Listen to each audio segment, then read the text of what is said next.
Halo semuanya, perkenalkan aku Syifatul Ula dengan NIM 2203218. Di sini aku akan memaparkan sebuah materi terkait tentang Total Quality Management ataupun yang biasanya disingkat menjadi TQM. Ini merupakan salah satu tugas dari mata kuliah manajemen mutu. Untuk kawan-kawan semua, saksikan sampai habis videonya.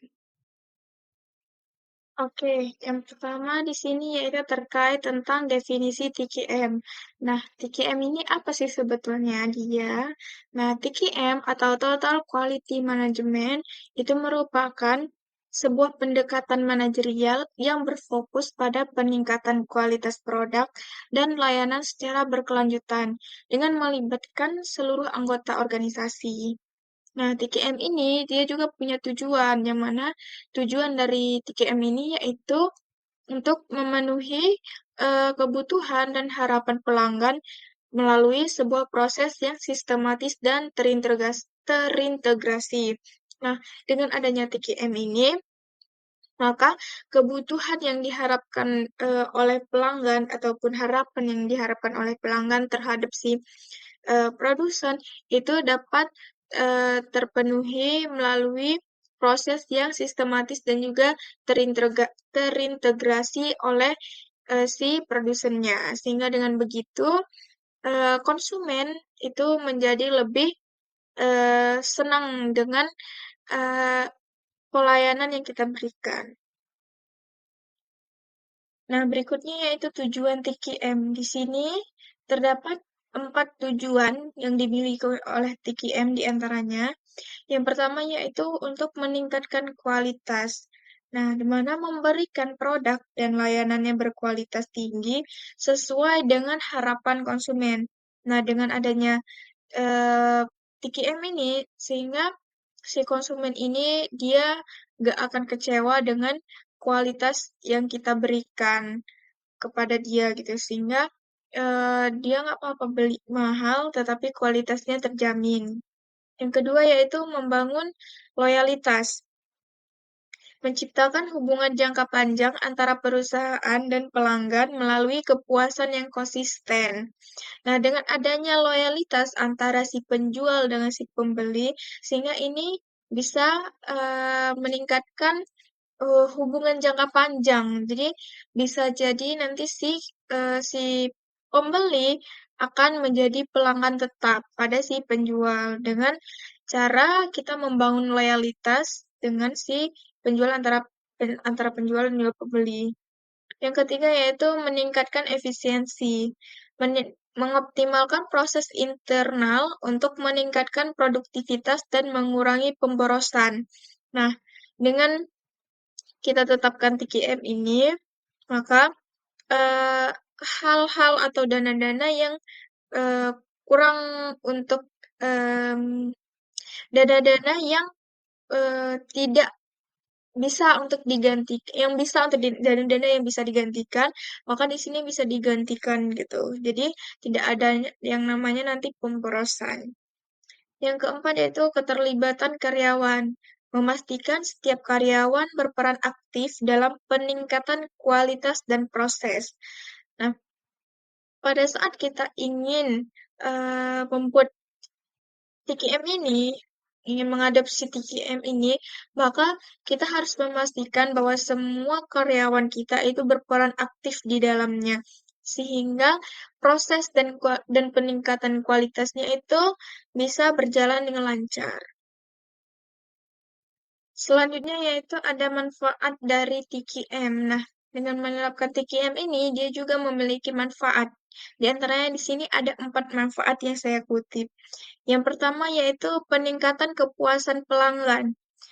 Mana produk dan layanan yang berkualitas itu dapat meningkatkan kepuasan konsumen. Tidak ketika kita menjual sebuah produk, itu tidak produk asal-asalan yang kita jual, sehingga nanti pada saat si konsumen membeli produk kita, dia cuma mau beli sekali karena pas dia beli oh rupanya produk yang ditawarkan ini tidak bagus gitu. Jadi si konsumen pun akan malas untuk kembali lagi. Jadi dengan kita meningkatkan tingkat kepuasan si pelanggan ini, maka bisa jadi si pelanggan tersebut akan kembali lagi. Yang kedua yaitu ada efektivitas biaya, mengurangi biaya produksi melalui proses yang lebih efisien. Nah, di sini kita bisa mengurangi tingkat biaya produksi yang akan kita keluarkan, itu bisa dengan melalui proses yang lebih efisien, di mana jika biasanya mungkin pada saat ingin memproduksi saus misalnya, pada saat kita ingin memproduksi produk tersebut, di situ kita menggunakan tenaga kerja sebanyak 5 orang, padahal untuk memproduksi saus tersebut 3 orang saja sudah cukup tenaga kerjanya. Nah, ketika kita menggunakan lebih banyak tenaga kerja, berarti biaya produksi yang kita keluarkan juga lebih banyak karena kita harus membayar jasa dari si tenaga kerja ini.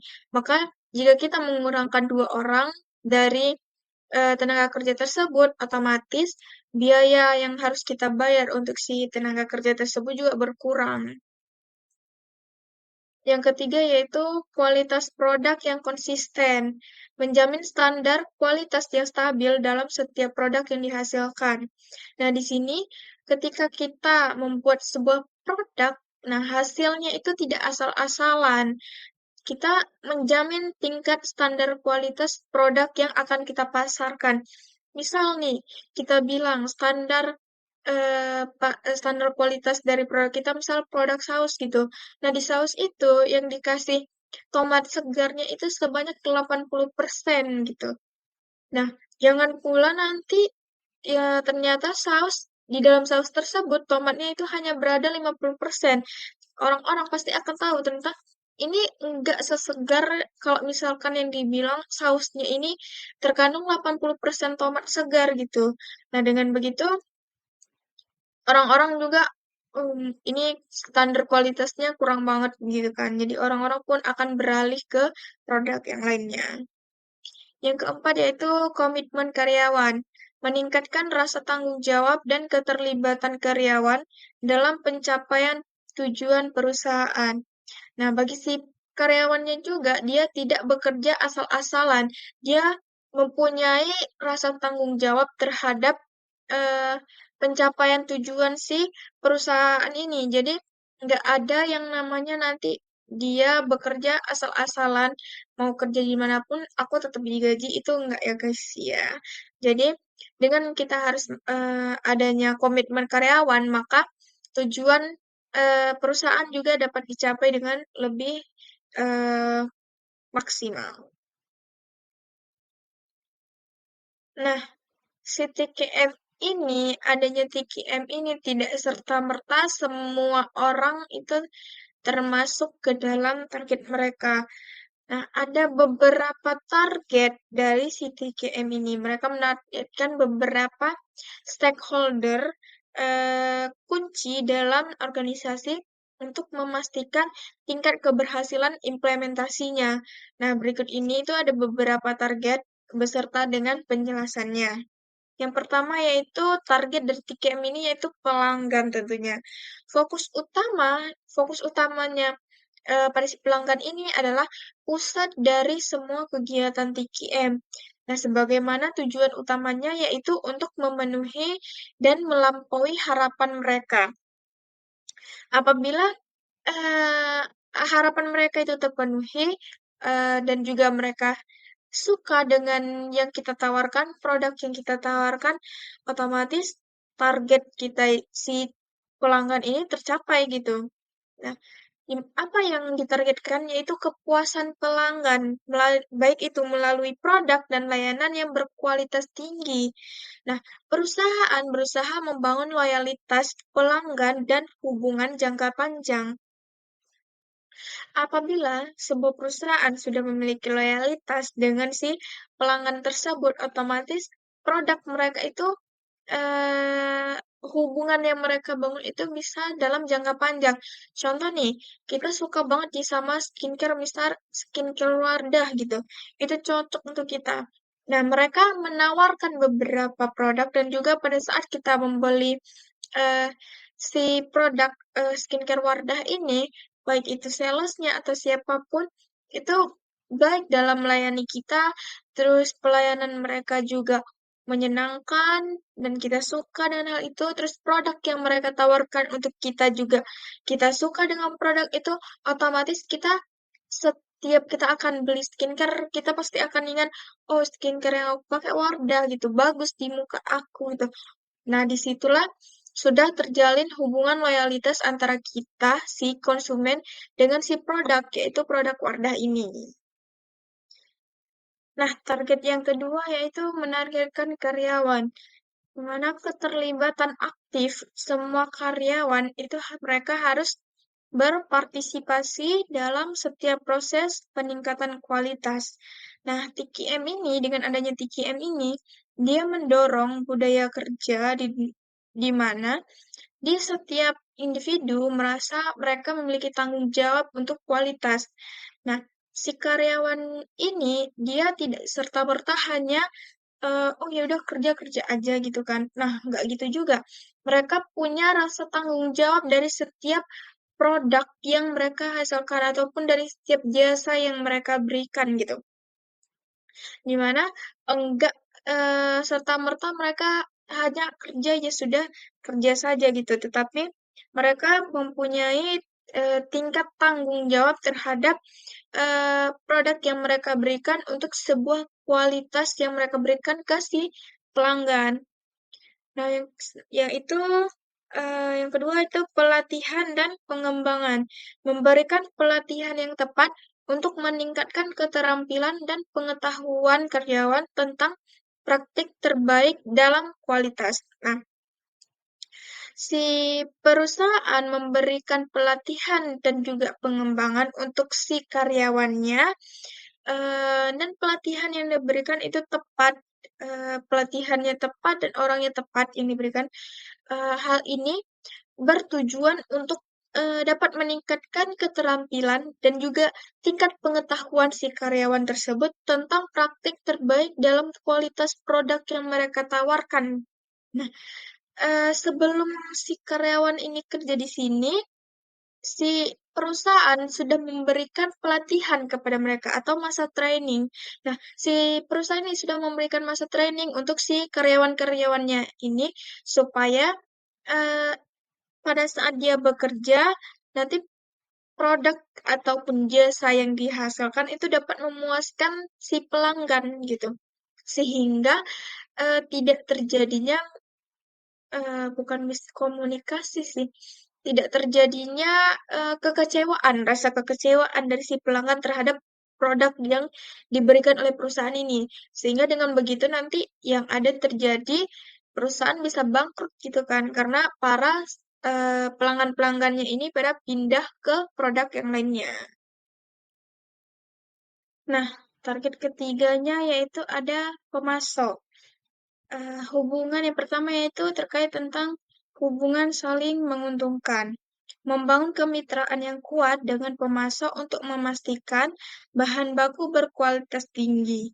Pemasok juga harus terlibat dalam proses peningkatan kualitas. Nah, seperti contoh yang tadi nih misalnya, yaitu sebuah produk saus tomat gitu. Nah, si perusahaan mereka sudah pasti itu bermitra dengan si petani tomat. Nah, di sini si perusahaan sudah pasti sudah menetapkan tingkat standar kualitas dari tomat yang akan dia pasarkan gitu kan. Tomat dari eh, saus tomat yang akan dia pasarkan.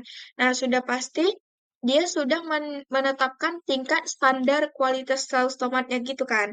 Nah, tidak hanya si perusahaan saja yang harus menjaga tingkat kualitas produknya, tetapi si petani juga, petani tomat juga, dia harus tetap harus gimana ya?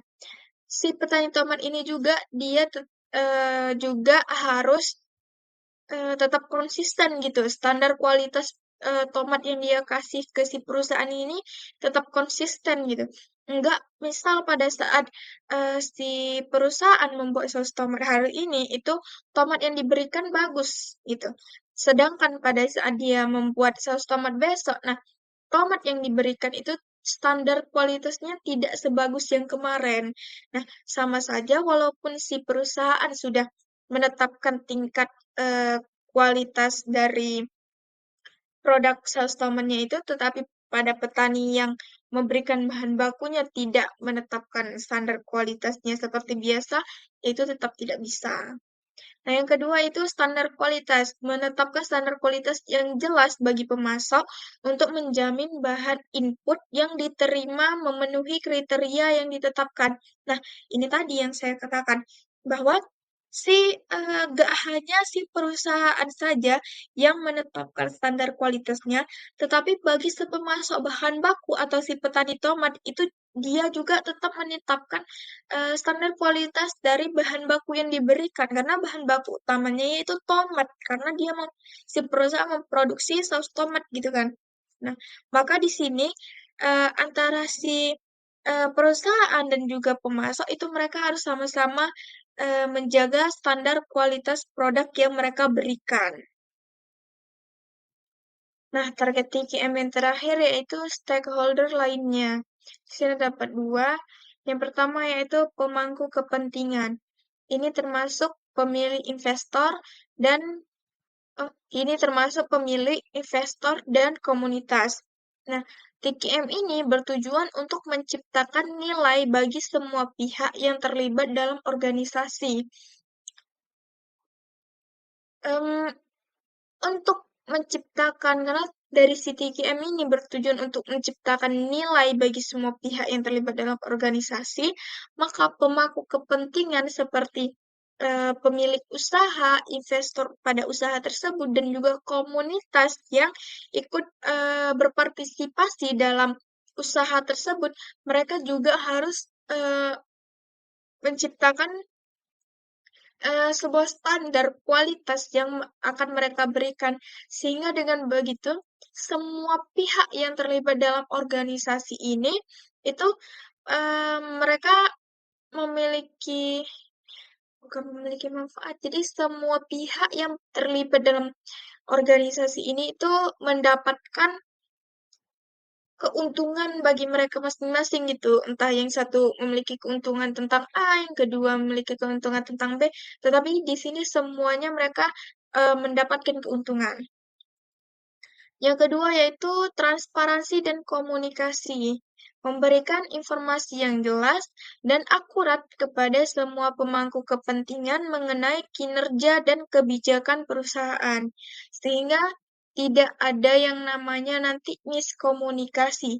Sehingga terjadilah yang tujuan awalnya itu. Misalkan mereka ingin mencapai keuntungan sebesar 50% dari produk yang mereka pasarkan, tetapi dengan adanya miskomunikasi ini, sehingga hal tersebut mengurangi tingkat keuntungan yang mereka dapat, atau mungkin yang lebih tidak bagusnya itu mereka mendapatkan kerugian gitu. Nah, sehingga dengan adanya transparansi dan juga komunikasi yang bagus, nah tujuan itu pasti akan terjadi dan akan mereka dapatkan gitu.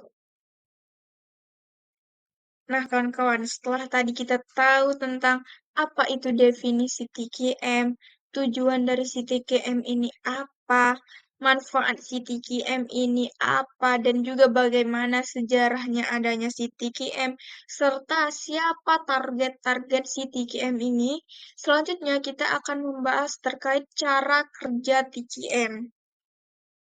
Nah, TKM beroperasi melalui serangkaian langkah yang sistematis untuk mencapai tujuan peningkatan kualitas. Yang pertama yaitu terkait identifikasi masalah. Yang pertama itu pengumpulan data. Mengumpulkan data dan informasi untuk mengidentifikasi area yang memerlukan perbaikan.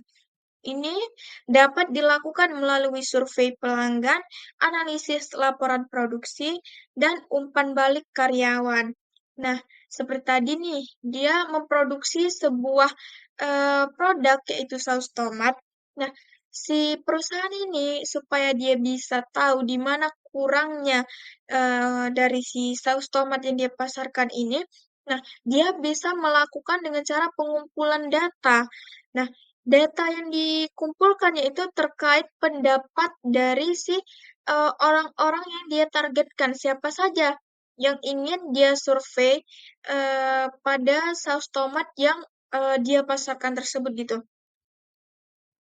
Nah, baik itu survei melalui survei pelanggannya, dia tanya apakah ada yang kurang dari saus tomatnya ini, baik itu analisis laporan produksinya, ataupun dia tanya umpan balik dari si karyawan yang bekerja pada perusahaan tersebut. Nah, selanjutnya terkait analisis masalah, menggunakan alat analisis seperti diagram sebab akibat atau analisis SWOT untuk memahami akar penyebab masalah. Nah, setelah tadi dia mengumpulkan data, selanjutnya dia melakukan eh, analisis masalah, di mana letak masalah dari em, si produk tersebut, apanya yang kurang sehingga misal pada pertama dia penjualannya itu dalam satu hari mencapai 800 botol saus, tetapi setelah itu kok malah berkurang jadi cuma 500 dan 300 pelanggannya ini kemana gitu. Yang kedua yaitu pengumpulan data. Metode pengumpulan data menggunakan berbagai metode seperti pengukuran kinerja, audit internal, dan survei pelanggan untuk mendapatkan informasi yang lebih akurat. Yang kedua yaitu terkait analisis data.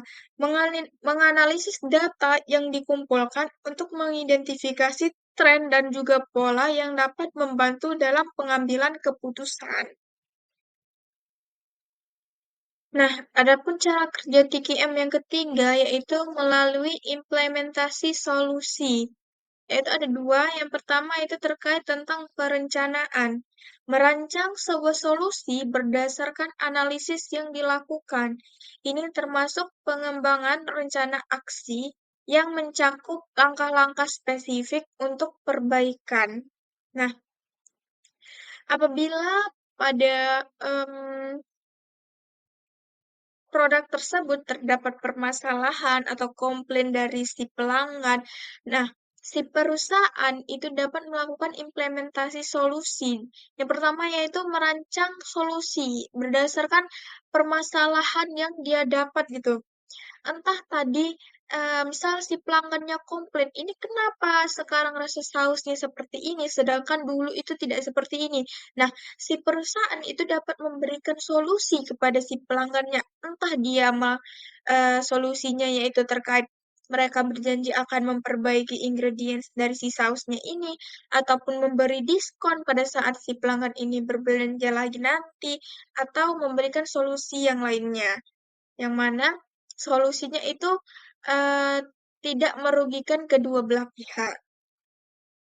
Yang selanjutnya itu terkait penerapan, melaksanakan rencana yang telah disusun, melibatkan semua karyawan yang relevan dalam proses tersebut. Nah, seperti tadi, ada pelanggan yang komplain, si perusahaan ini melakukan solusi yang telah mereka rencanakan tadi, telah disusun tadi. Nah, dengan cara melibatkan si karyawan, sudah pasti kita konsumen akan komentar kepada si karyawannya ini. Nah, si karyawan tersebut yang akan menyampaikan terkait permasalahan kita kepada si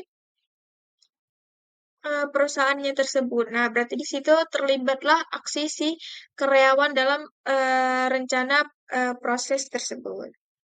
Yang keempat yaitu evaluasi dan tindak lanjut.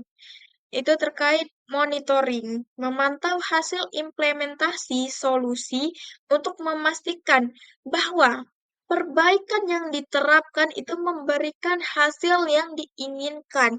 Nah, setelah tadi mereka melakukan perencanaan solusi dan mereka sudah menerapkan si solusi tersebut, nah, mereka memonitoring nih, apakah hasil dari solusi yang mereka sudah terapkan tersebut itu berjalan dengan baik atau tidak. yang selanjutnya itu terkait tindak lanjut, yaitu mengidentifikasi area lain yang perlu ditingkatkan dan melakukan perbaikan berkelanjutan berdasarkan hasil evaluasi. Nah, berikutnya kita akan membahas terkait integrasi sistem TQM. Di sini terdapat 3 poin yang akan kita bahas. Yang pertama yaitu terkait tentang visi dan misi, yaitu mengintegrasikan visi dan misi perusahaan dalam setiap proses dan kegiatan. Nah, pada saat kita ingin membangun sebuah perusahaan ataupun sebuah usaha, sudah pasti usaha atau perusahaan tersebut itu memiliki visi dan misi yang ingin mereka tuju. Nah, ini yang harus diintegrasikan supaya setiap proses dan setiap kegiatan yang dilakukan oleh perusahaan tersebut itu dapat terintegrasi. Yang kedua yaitu terkait komunikasi. Membangun saluran komunikasi yang baik di seluruh organisasi ini bertujuan untuk memastikan informasi dan umpan balik mengalir dengan lancar. Nah, apabila kita memiliki sebuah perusahaan, itu contoh dari komunikasi ini atau membangun saluran komunikasi ini, kita ada bekerja sama dengan orang lain gitu. Entah itu kita bekerja sama untuk endorsekan si saus ini, ataupun kita bekerja sama dalam hal pemasok bahan baku, ataupun kerjasama dalam berbagai hal. Nah, kita sebagai si pemilik perusahaan ataupun si pemilik usaha itu harus menjalin komunikasi yang baik sehingga tidak ada yang namanya miskomunikasi karena hal ini bertujuan untuk informasi yang kita dapatkan itu terintegrasi dan juga kita mendapatkan umpan balik yang mengalir dengan lancar informasi tersebut. Yang ketiga yaitu proses, di mana memastikan bahwa semua proses itu saling terhubung dan mendukung tujuan kualitas yang sama. Nah, pada proses ini kita sebagai pemilik usaha itu kita harus memastikan bahwa setiap proses yang dilalui itu terhubung dengan tujuan dan kualitas yang kita inginkan itu sama, yaitu standar kualitas yang sudah kita terapkan tadi itu dalam proses ini tuh nanti pada saat produknya itu jadi itu kualitas yang kita inginkan itu sama gitu. Oke kawan-kawan, selanjutnya kita akan membahas upaya dalam TKM. Nah, upaya dalam TKM ini tuh terdapat beberapa upaya yang mana hal ini bertujuan agar TQM dapat diterapkan dengan efektif. Nah, adapun beberapa upaya penting yang harus dilakukan. Yang pertama yaitu pelatihan karyawan. Nah, pada pelatihan karyawan ini terdapat 2 poin yang harus diperhatikan. Yang pertama yaitu program pelatihan, di mana mengembangkan program pelatihan yang mencakup tentang aspek-aspek penting dari TQM, seperti teknik pengendalian kualitas, analisis data, dan komunikasi. Nah, pada saat program pelatihan ini atau biasanya disebut dengan training, nah di sini itu kita harus mengembangkan dan harus mengembangkan aspek-aspek penting dari TQM-nya, seperti teknik bagaimana nih cara kita mengendalikan kualitas produk yang kita berikan itu tetap selalu sama gitu. Yang selanjutnya itu terkait tentang peningkatan keterampilan.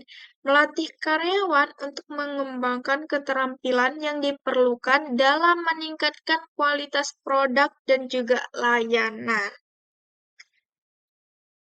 Nah, dengan adanya peningkatan keterampilan ini, kita melatih karyawan kita agar keterampilan yang dia punya itu terus mengembang.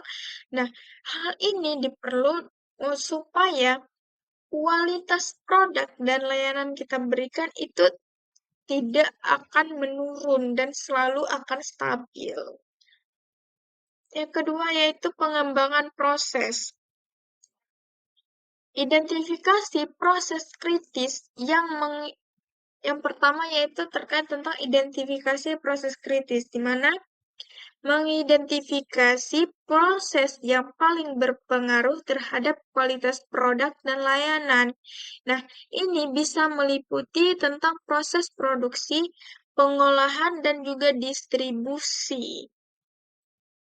Nah, pada identifikasi proses kritis ini cukup berpengaruh terhadap kualitas produk dan layanan yang akan kita berikan.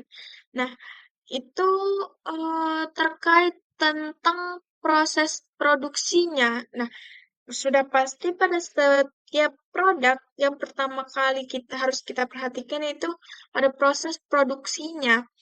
Nah, selanjutnya pada proses pengolahan, nah apakah bahan yang sudah kita sediakan itu diolah dengan baik dan pada saat pendistribusian. Nah, pada saat pengantaran produk tersebut itu diantar dengan baik nggak? Itu diberikan kepada si konsumen ataupun kepada si reseller itu produknya masih dalam keadaan baik atau tidak gitu. Yang berikutnya itu terkait tentang perbaikan proses menggunakan metode seperti Six Sigma atau Lean.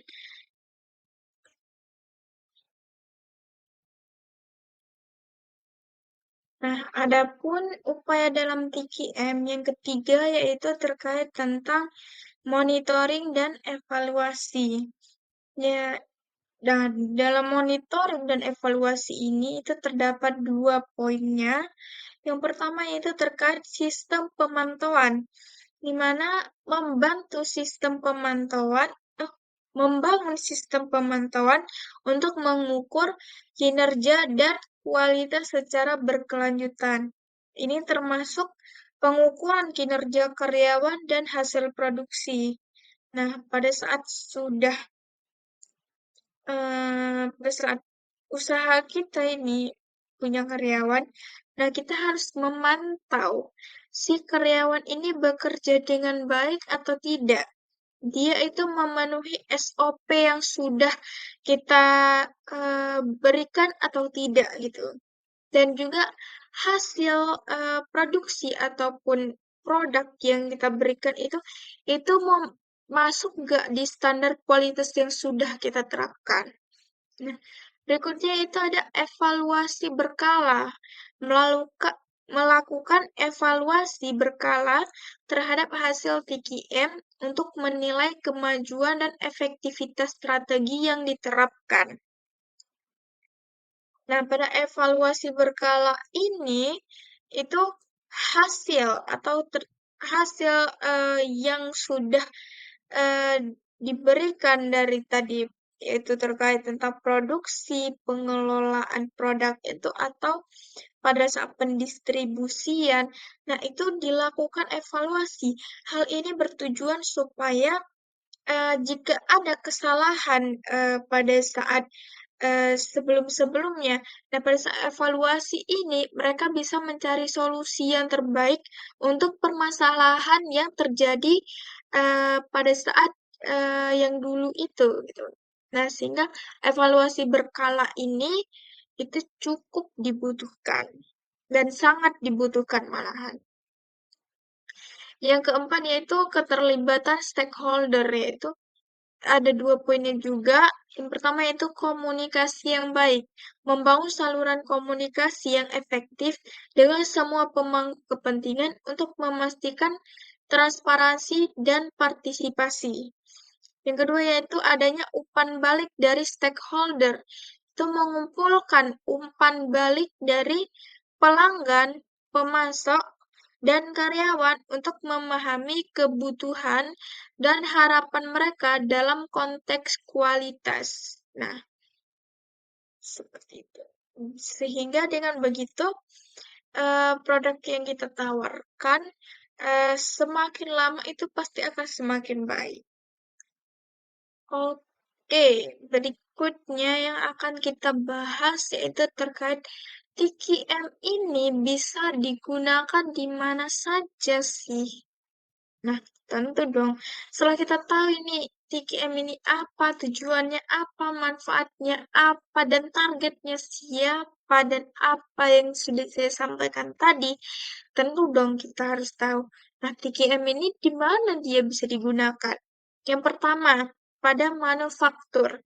Nah, di industri manufaktur, TKM itu diterapkan untuk meningkatkan proses produksi, mengurangi cacat produk, dan meningkatkan efisiensi operasional. Contohnya pada perusahaan otomotif seperti Toyota. Nah, mereka menerapkan TKM ini supaya proses produksinya itu berjalan dengan baik dan mengurangi tingkat cacat produk. Nah, apabila produknya itu kedapatan cacat, otomatis biaya yang mereka gunakan itu sudah habis di situ. Jadi, karena produk tersebut cacat, otomatis tidak bisa pasarkan gitu dan tidak akan ada yang mau beli gitu kan produk cacat dan dapat meningkatkan efisiensi operasional yaitu tadi tidak adanya yang namanya biaya tambahan karena pada proses produksinya itu tidak bagus seperti otomotif seperti Toyota gitu karena mobil mereka itu pada saat produksi ada yang cacat. Nah, konsumen pasti nggak akan mau beli mobil tersebut gitu kan karena dia tahu ah mobil itu cacat nanti pada saat kita pakai pasti akan kurang gitu, ada yang nggak bagusnya gitu. Nah, yang kedua yaitu pada jasa. Dalam sektor jasa, TKM itu digunakan untuk meningkatkan kualitas layanan, kepuasan pelanggan, dan efisiensi operasional. Contohnya itu pada hotel, restoran, dan layanan kesehatan.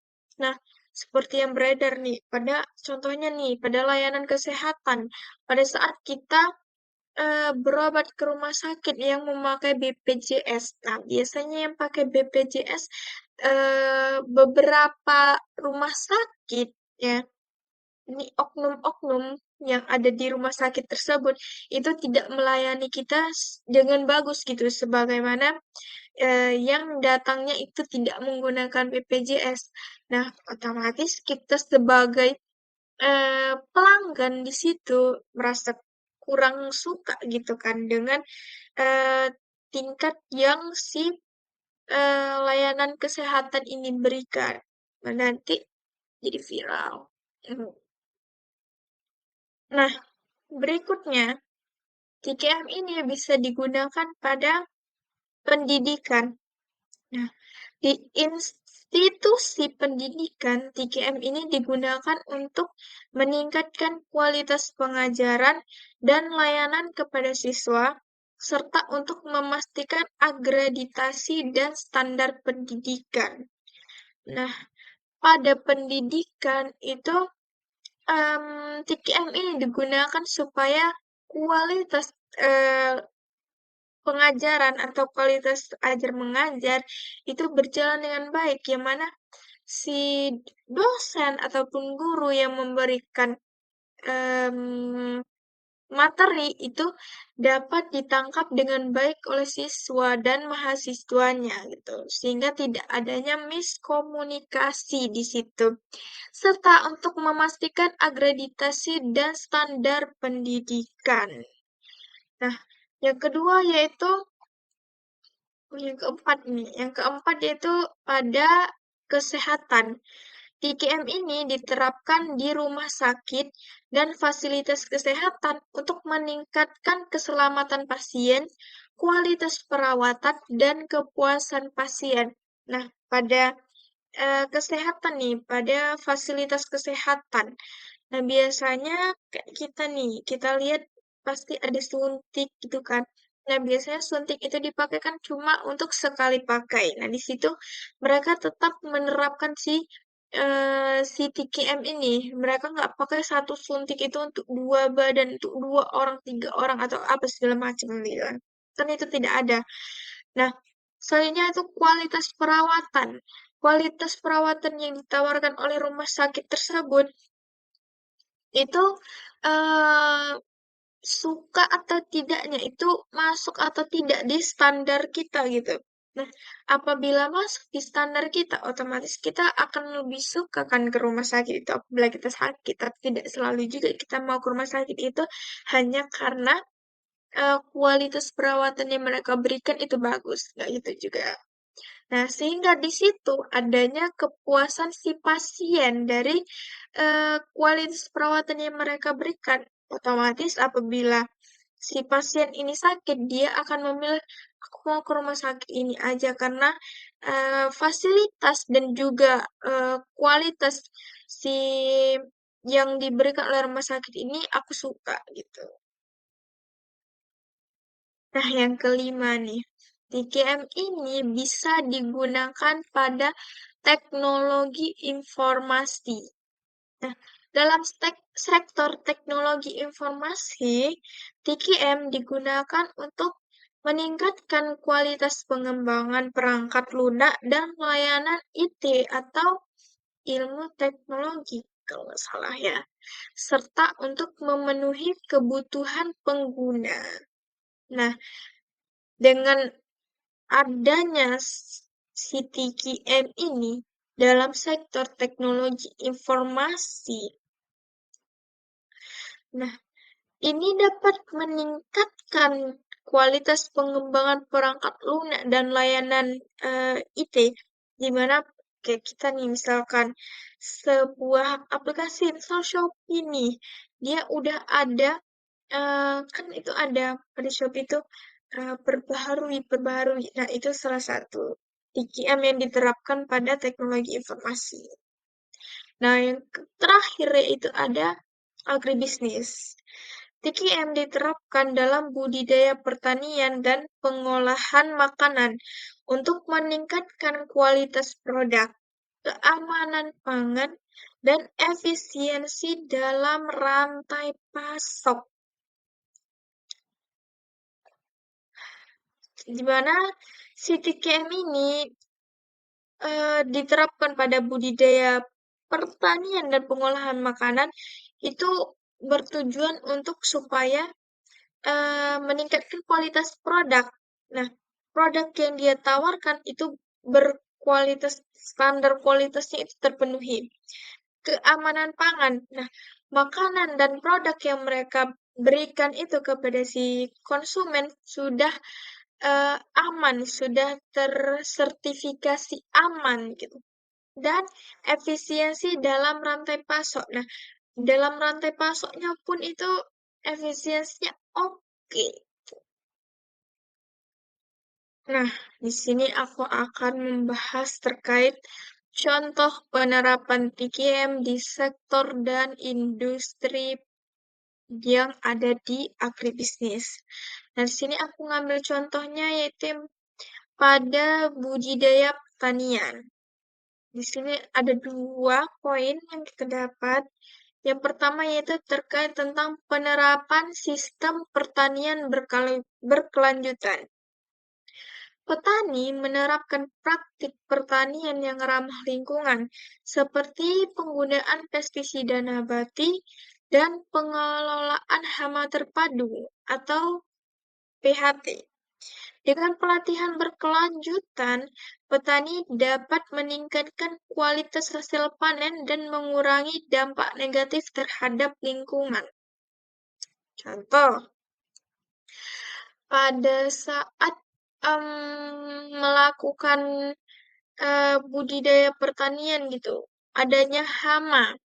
Nah, hama tersebut tidak dilakukan pengelolaan secara baik, maka bisa jadi lingkungan sekitar itu ikut tercemar. Entah dia menggunakan untuk menghempas si hama-hama ini menggunakan produk-produk kimia yang tidak bagus, di mana nanti air sawahnya itu, air yang ada di dalam sawah itu dialirkan ke sungai. Nah, di dalam sungai itu pasti ada makhluk hidup lainnya. Nah, hal tersebut bisa mencemari lingkungan dan makhluk hidup yang ada di dalam sungai tersebut bisa jadi mati karena terkena air dari kimia tersebut gitu kan dari air sawah itu tadi.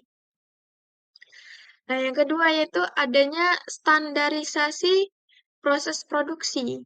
Itu mengembangkan dan menerapkan prosedur operasional standar atau adanya SOP untuk setiap tahap produk budidaya dari penanaman hingga panen.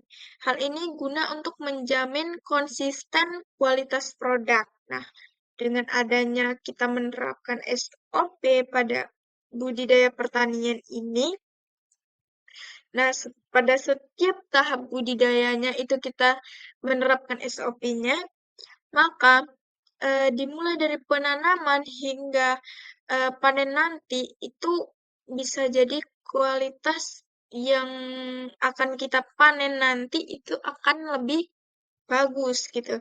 Nah, apabila SOP-nya tidak berjalan dengan bagus pada dari penanaman hingga dengan panen, otomatis nanti hasil panen kita bisa jadi berkurang gitu kan, karena tidak adanya SOP yang bagus di situ. Tidak, misal kita disuruh kasih pupuknya 5 kilo, tapi yang kita kasih itu cuma 2 kilo. Otomatis eh, unsur yang ataupun pupuk yang diserap oleh si tanaman padi ini berkurang dan nanti pada saat panen hasil yang kita dapat pun sedikit gitu karena nutrisi yang dibutuhkan oleh si tanaman padi ini tidak cukup gitu.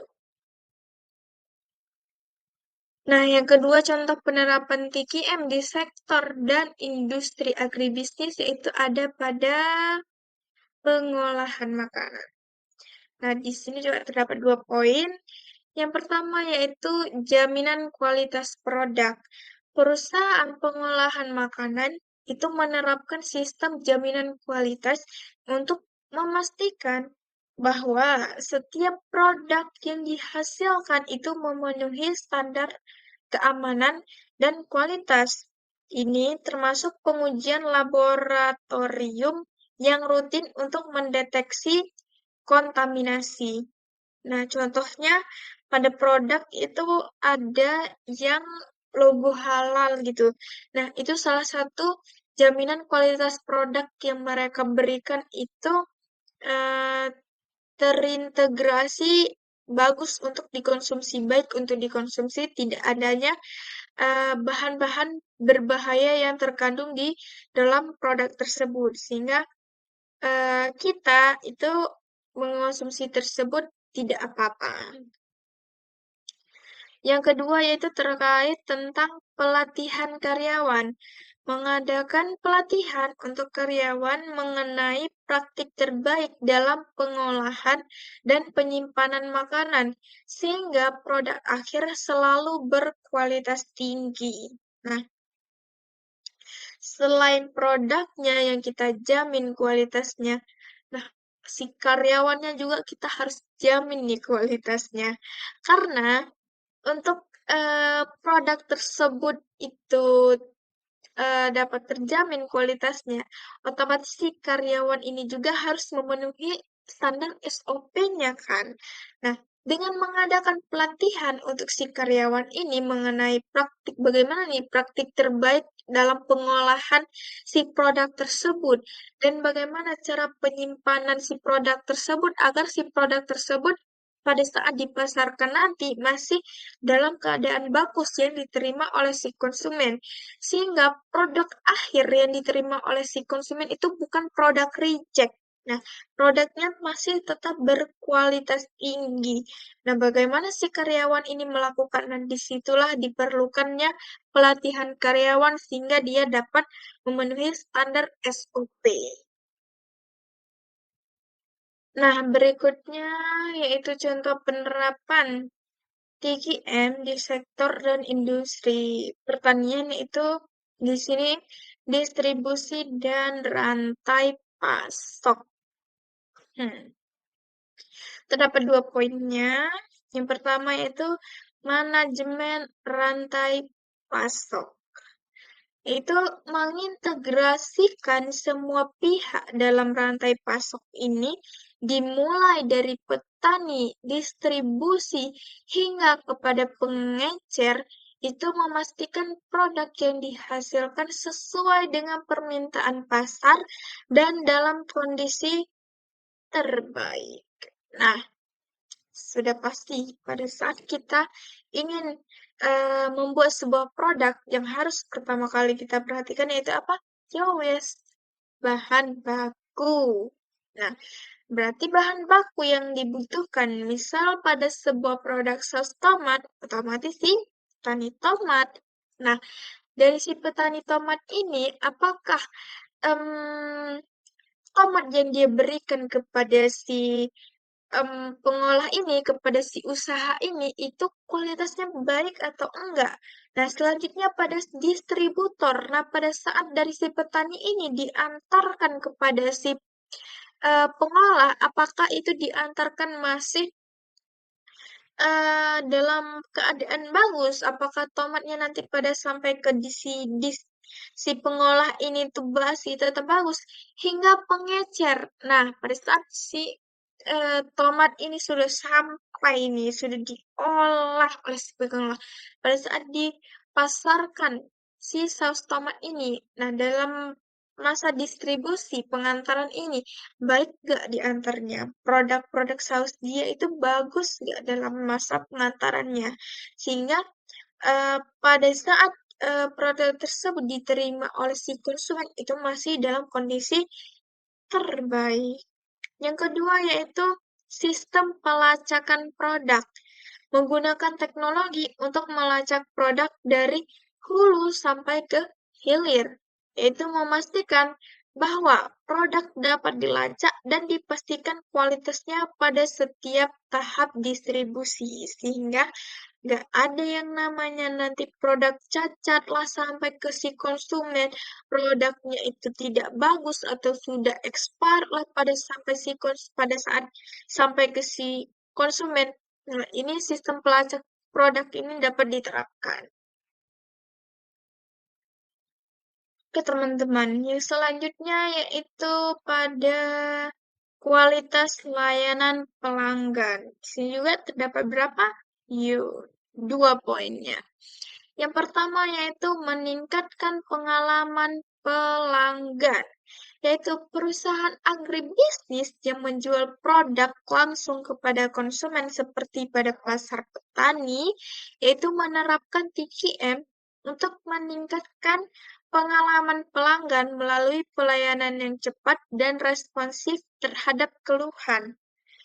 Misal, si pelanggan ini dia beli sebuah produk pertanian secara langsung seperti pada pasar petani tadi. Misal dia beli semangka nih langsung dari petani. Ini pengalaman pribadi. Saya dan teman-teman saya, kami membeli sebuah semangka yang mana si penjual ini, ibu petani ini, dia mengklaim bahwa semangka yang dia jual itu semua sudah matang, semuanya udah merah gitu karena semangka dijual semangka merah. Ternyata pada saat kami belah masih di lokasi tersebut semangkanya masih putih, guys. Nah, di situ akhirnya si penjualnya ini langsung melakukan pelayanan yang responsif dan juga cepat terhadap kami. Nah, si bapaknya, suami dari ibu yang menjual semangka ini, dia langsung menggantikan semangka yang putih tersebut dengan semangka yang merah atau semangka yang lebih bagus gitu. Nah, ini salah satu meningkatkan pengalaman pelanggan sehingga kami beli di situ walaupun awalnya merasa kecewa karena semangka yang diklaimnya itu sudah merah dan sudah matang, rupanya pada saat dibelah dia masih putih. Nah, karena adanya pelayanan yang responsif dari si suami ibu tersebut, otomatis kami tidak jadi kecewa gitu kan, karena diganti. Yang kedua yaitu feedback pelanggan, mengumpulkan umpan balik dari pelanggan untuk memahami kebutuhan dan preferensi mereka, yang kemudian digunakan untuk meningkatkan produk dan layanan. Nah, contoh penerapan TKM di sektor dan industri pertanian yang terakhir yaitu sertifikasi dan standar internasional. Masuk. Seperti adanya sertifikasi GAP atau Good Agricultural Practice, yaitu menerapkan TKM untuk memenuhi standar GAP yang memungkinkan produk pertanian masuk ke pasar internasional. Sertifikat ini bisa menjamin bahwa produk yang kita pasarkan itu merupakan produk yang aman dan berkualitas tinggi. Nah, kawan-kawan, apabila kita sudah memiliki sertifikat GAP ini, produk yang kita tawarkan itu bisa masuk ke bisa lebih mudah gitu ya, bisa lebih mudah untuk masuk ke pasar internasional ataupun ke supermarket-supermarket yang besar. Contoh nih, pada saat kita masuk ke supermarket. Nah, biasanya produk-produk yang masuk ke dalam supermarket tersebut eh, sudah adanya tersertifikasi GAP ataupun kualitas yang diberikan dari produk tersebut itu sudah mereka jamin gitu tingkat keamanan dari si produk tersebut. Nah, dengan adanya sertifikat GAP ini, kita tidak hanya bisa masuk ke pasar yang ada di Indonesia saja, tapi pasar internasional pun bisa kita tembus karena adanya sertifikat ini yang mana menandakan bahwa produk yang kita tawarkan kepada mereka merupakan sebuah produk yang aman untuk mereka konsumsi gitu.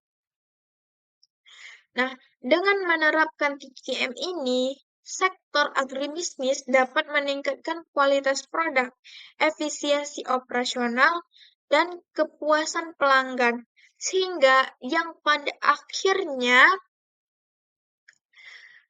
kegiatan pendistribusian pada berkelanjutan dan pertumbuhan bisnis. Nah, bisnis kita itu dapat tumbuh dengan lebih baik karena produk yang kita pasarkan itu tidak hanya lagi di dalam pasar nasional saja, tetapi dia sudah bisa sampai kepada pasar tradisional, di mana pada pasar tradisional itu target pasarnya sudah lebih luas lagi gitu.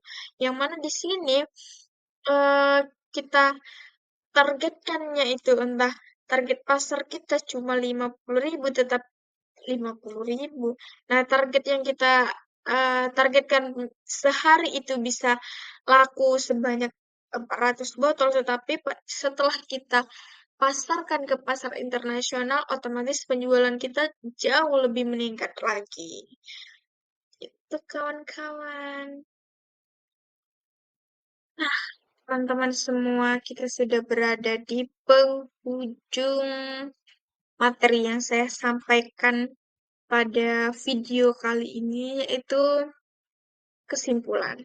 Nah, dari semua yang kita bahas tadi, yaitu terkait tentang TQM, yang pertama itu terkait definisi TQM-nya, yaitu selanjutnya terkait tentang tujuan, manfaat, sejarah singkatnya ada terciptanya si TQM ini, yaitu selanjutnya target si TQM ini siapa saja, cara kerja TQM-nya itu bagaimana, dan juga si TQM yang berada pada sektor dan industri yang ada di agribisnis. Nah, selanjutnya yaitu kita sampai pada tahap kesimpulan, yaitu total quality management ataupun yang biasanya disingkat menjadi TQM adalah pendekatan manajerial yang berfokus pada peningkatan kualitas produk dan layanan secara berkelanjutan dengan melibatkan seluruh anggota organisasi dengan menempatkan pelanggan sebagai fokus utama. Nah, si TKM ini ia bertujuan untuk meningkatkan kepuasan pelanggan, efisiensi operasional, serta keterlibatan karyawan. Nah, Penerapan TQM ini juga dapat dilakukan di berbagai sektor, gitu, termasuk pada sektor manufaktur, sektor jasa, sektor pendidikan, sektor kesehatan, sektor teknologi informasi, dan agribisnis, yang semuanya ini itu berkontribusi pada pengembangan kualitas dan keberlanjutan. Sehingga dengan begitu, si TKM ini perlu kita terapkan untuk sebuah produk kita supaya produk yang kita pasarkan itu tidak hanya di pasar nasional, tetapi dia bisa tembus ke pasar internasional. Salah satunya dengan kita memiliki adanya sertifikasi GAP. Oke, kawan-kawan. Oke, semuanya. Segitu aja yang bisa aku kasih tahu untuk pada materi kali ini. Aku harap eh, ada yang bisa diambil pada pada video kali ini, ada yang bermanfaat untuk kalian. Apabila ada yang bermanfaat dapat kalian ambil, dan apabila ada yang kurang jelas atau kurang tepat, bisa kalian luruskan di kolom komentar. Nah, karena aku pun masih belajar di sini, aku harap kalian menyukai dan memahami tentang materi yang aku berikan kali ini. Semoga kita akan ketemu di, ya semoga sih, memang iya, kita akan ketemu di video-video lanjutan setelah ini, dan selamat sampai jumpa kawan-kawan.